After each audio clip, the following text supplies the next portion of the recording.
That's right. Ya ustedes me conocen. You guys already know me.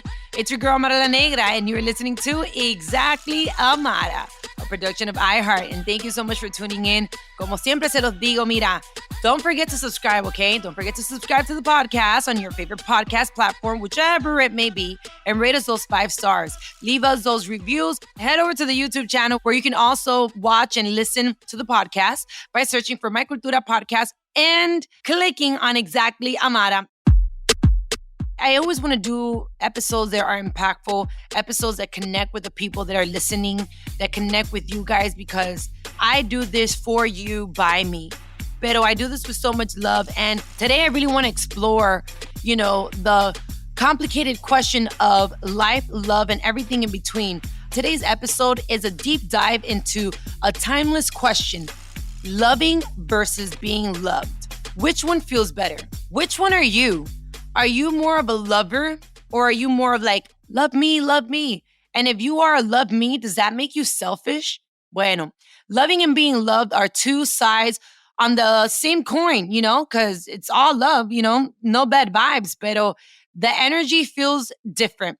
They are both bringing a unique joy and challenges. What exactly is love? I really want to talk about the difference in between loving someone and being loved. And I honestly feel that a lot of us are constantly looking for love in the wrong places because we felt, or didn't grow up feeling loved, whether it is by your mother, your father, your siblings, or whatever the case may be. In my case, I am going to speak from the perspective of being in a relationship with someone at some point in life. And something in a habit that I've worked really hard on breaking is I've had the Build-A-Bear syndrome, the Build-A-Man syndrome, where you find someone broken somewhat and you feel the need to fix them. And that is my way of loving. I want to love you by fixing your hurt, by fixing the broken pieces that I feel that I can repair. And that is the biggest mistake we can do, because people come as they are. They need to be loved and accepted for who they are as they are in that moment you meet them in life. Because yes, people can grow, evolve, and change, but you have to love them with their challenges. The biggest mistake you can do is try to change someone. No one can be changed unless they choose to change. If they want to change, because if you feel like you want to change someone, then that means you need to find somebody else. Someone that is what you visualize, someone that is what you want to love, because you would hate for someone to try to change you. And been there, done that. Loving someone, I've learned that is to love them with flaws and all. Whether it's your friend, whether it's your, a father, a mother. We've had situations, obviously, we've all seen it, where you have an alcoholic father or a mother or a drug addict, whatever. And you have to love people how they are, for who they are in that moment in life. You can help them in their journey, but there's a difference in between helping and changing.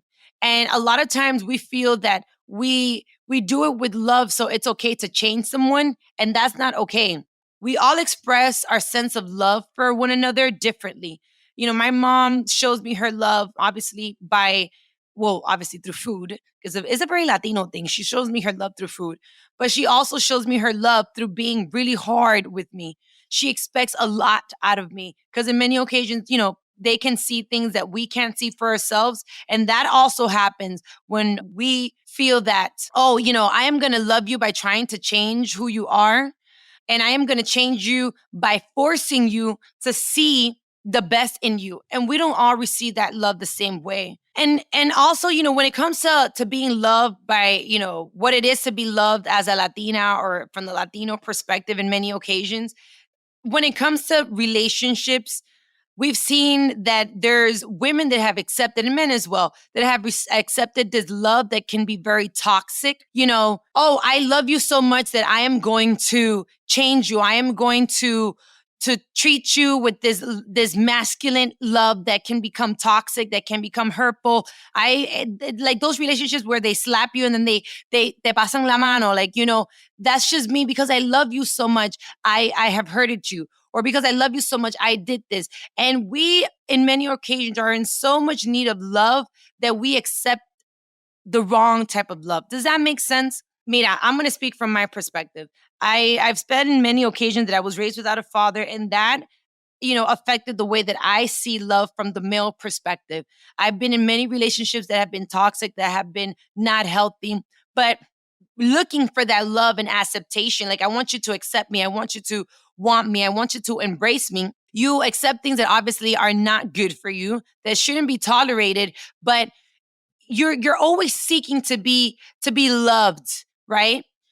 And that makes you, in many occasions, become the lover. I want to love you because I wasn't loved. I want to love you the way that I wish I was loved. I want to do this for you. And in many occasions, that person may not want that. That person may not need that. That's why therapy is so important. I'm not going to lie.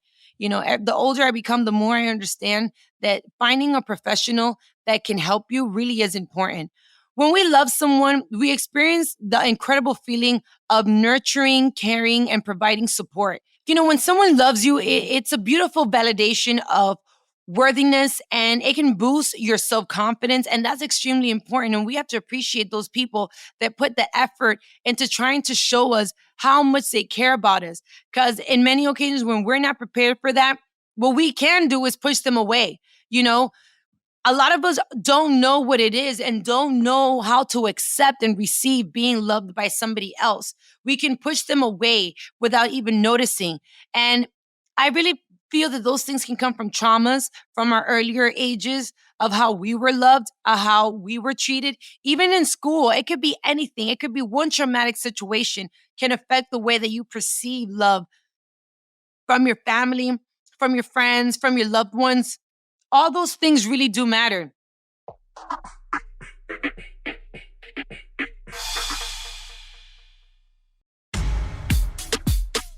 I never want to be the one to point fingers and judge any of the parents, because now, as a parent myself, I understand how hard it is. I'm a workaholic because I'm trying to give my daughters the best future possible. And in many occasions, kids don't really care about none of those things. They care about the time and the quality time that you spend with them. And I can entender, from the Latino perspective, from the immigrant perspective, a lot of our parents didn't spend too much time with us growing up, and they didn't give us all that love and affection that we were seeking for, because they were so busy trying to be a parent that had to have not only one job, but two full-time jobs besides being a parent, who weren't, at home as much as we may have wanted to, who may not have been able to support us the way that we wanted to, or just show us that love and appreciation the way that we wanted to, right? Because they were so caught up working and trying to provide for us. And all those things, believe it or not, do affect you. I'll say how it affected me. It affected me because I have become a workaholic. Seeing the way that my mom had 4 jobs and was barely ever there for me. She would come out of work super late at night. That was her time to clean, cook, whatever, prepare meals for me in the morning. She would leave at 6 o'clock in the morning to work. I would barely see her, maybe to, un besito en la mañana to wake me up. And I would have to, she would leave the breakfast or lunch, ready for me to take it home. But then I wouldn't see her again till the next day in the morning. And I knew the rules and regulations of when you come from school, close the door, don't let anybody in, even if they knock. I knew what it was to have to be basically raised on my own for a very long time.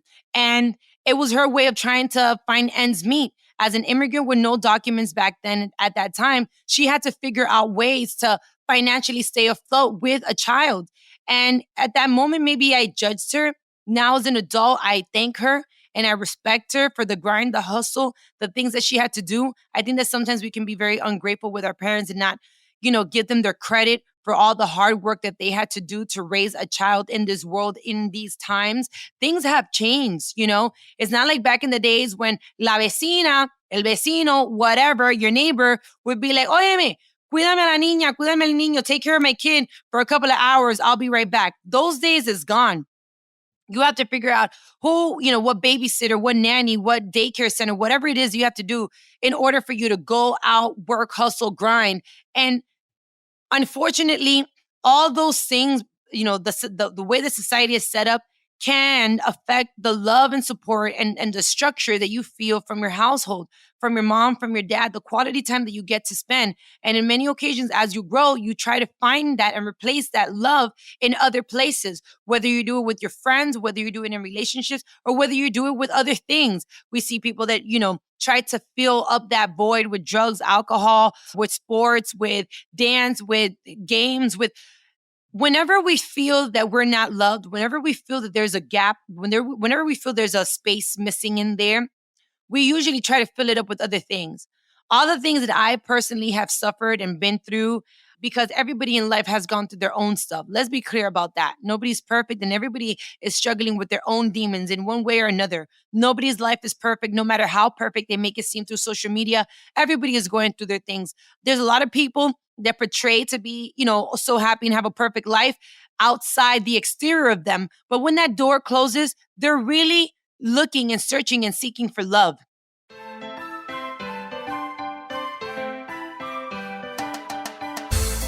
They want to be loved.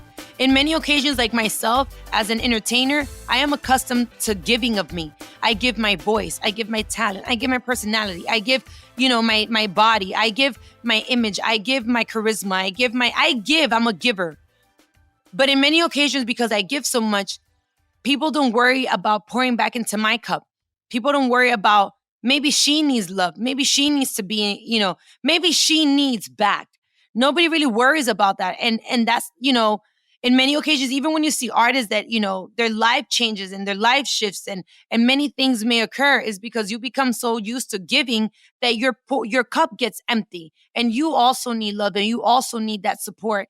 And like I say, in many occasions, this happens also with our parents. This also happens with the wives. This also happens with fathers. This also happens because, let's say, I heard this once too, also from a male perspective, that as fathers or as men, they're expected to be strong, to be brave, to provide, to be the provider, to be the protector, to give. You're supposed to do all these things, but who protects you? Who loves you? Who caters to you? Who comforts you? Who hugs you? And I think that we're so caught up in all the things that we're doing ourselves. We're so caught up in wanting to be loved and be taken care of, and the validation, all these things for ourselves, that we forget to be that loving person for someone else. That we forget to fill up that cup, that space, that emptiness for somebody else. The smallest question of like, how can I help you? Can I be there for you? Just even a simple hug. You may not know what that person is going through, because as much as they may try to portray, we're all out here in this world portraying this facade of being happy. We're so loved. Everything is perfect. We look good. We eat well. Everything, especially now with social media, we're in a world where we're so accustomed to portraying this happiness and everybody's good, these perfect relationships where nobody argues and everybody's always in a vacation with matching outfits, that it's like, when that door closes, what is really going on? How do you really feel? Those businesses that have become multi-million dollar, businesses, and everything seems good. Can we see the behind the scenes? Can we see you cry because your business didn't go well? That you lost money, that they ripped you up. Can I see the behind the scenes? Everybody has their vulnerable side. Everybody has had to sacrifice something. Everyone has has gone through a heartbreak. Everybody has gone through something. Why is it so hard for us to be honest, vulnerable, and just transparent with our lives? Why are we so busy trying to portray this perfect life? That's not true. Why is it so hard for us to say, I need to be loved? I want love. I feel empty. I need something. I need someone to help me fill up this void. And as much as you're supposed to do that for yourself, because self-love is the most important thing, I understand that. That's great. You can love yourself as much as you want, but we're human. We're meant to have human connection. We weren't born in this world by ourselves, right? We're meant to have human connection. And sometimes we just want to be loved, not by ourselves. We want to be loved by somebody else. It could be your friend. It could be your mother. It could be your father. It could be whoever it is. Just love overall is universal.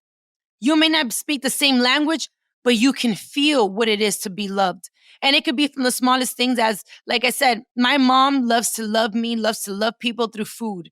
That is her way. She likes to cater. She likes to see you eat. She likes to know that her food, the what she did with her hands, being able to cook a hot meal for you and fulfill that hunger in your stomach, that is her way of showing you her love. I remember my mom would argue with me or be upset at me or, give me my whoopings. And then she would come with a plate of food, and that was her way. And later on through life, I understood that was her way. There's people that show their love by being physical. They like to touch, they like to hug, there's others that like to gift things, There's different ways of showing your love. Some people show their love by giving, by gifting. I'm going to give you this and this is my way. And I understand that part too, because if you work and your work requires sacrifice and you use your sacrifice money to buy something, to give, to provide for somebody, to show them your token of love, you got to appreciate that.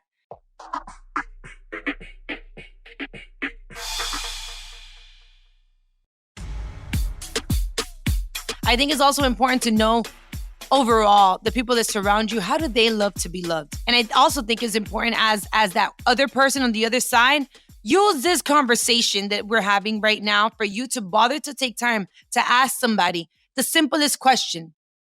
How can I love you? How can I love you better? How can I show you how much you mean to me?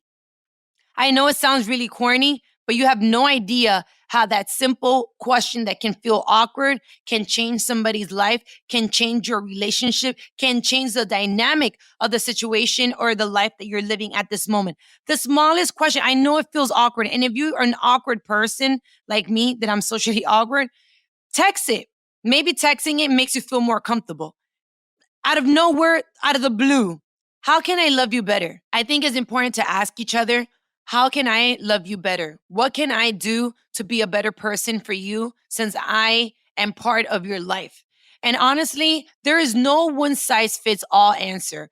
It's a matter of perspective and personal experience. Some of us may find more happiness in giving love while others are extremely happy in just receiving it. And I don't think that makes you selfish either, I feel like everybody has their own ways. We're all born with different mechanisms, and that's okay too. But here's the beauty of it all. Love is love, and it feels good whichever way it may be. It enriches you. It enriches your life. It's not an either or situation, okay? It's a delicate dance between loving and being loved that makes our relationships so profoundly fulfilling. And that's really what matters at the end of the day, Just trying to figure it out naturally. It's the best way to go about it with no pressure. So how do we find balance? Honestly, would be the question for me, because it's very hard to figure it out. And there's no rule books. I always say that there's no rule books on how to live your life. But how do we navigate the intricate interplay of love in our lives? It starts with self-awareness, understanding what you need, what you can give, how to have open communications, just freely feeling like you can be honest no matter what it is that you're feeling like you can communicate openly really is important. And understanding and also talking about expectations and boundaries. I expect this. I want this. How can I do this? I think communication overall is the key to me when it comes to love, to loving or being loved. Don't be afraid to talk, okay? Here's what you can take home with you. As I wrap up today's episode, remember that the magic of love lies in giving and receiving. Embrace both sides. Cherish the love you give and savor the love that you receive. Tell me that's not fire. That quote right there, you better use that as a caption on your Instagram post. Yeah. Guys, by the way, like I always say, thank you so much for joining me on this thoughtful journey of today's episode. If you enjoyed this episode, don't forget to subscribe and share and just leave an amazing review. Until next time, guys, love. Love as much as you can. Love the love that you receive. My beautiful listeners, stay true to yourself. Embrace the people around you that surround you with positive energy. Be that light that just lightens up the room when you walk in. Make sure to find me on YouTube. Catch the show by searching for My Cultura podcast on YouTube and clicking on Exactly Amara.